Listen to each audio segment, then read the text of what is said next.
दिल बानी दिल तुहके जान कह दे दी ऐसा सिकाना बा है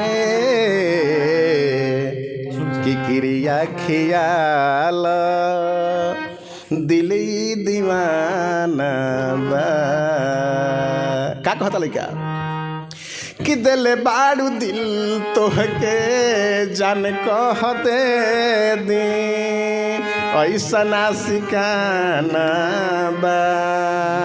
है कि क्रिया खियाल दिल दीवाना बा हो कि क्रिया खियाल दिल दीवाना बा काहे छाछनाव ताड़ू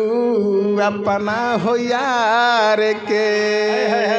लाते दर कचजनी परबिंद के प्यार के काहे छाछनाव ताड़ू अपना हो यार के लाते दर कचजनी परबिंद के प्यार के कहलू कि आइल गईल बहरी बमाना कहलू कि आइल गईल बहरी बमाना ई तो बहाना बा है कि क्रिया खियाल दिल दीवाना बा हो कि क्रिया खियाल दिल दीवाना बा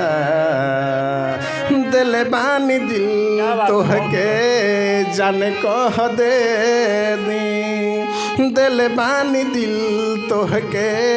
जान कह दे दी ऐसा सिकाना बा है कि क्रिया खियाल दिल दीवाना बा हो कि क्रिया खियाल दिल दीवाना बा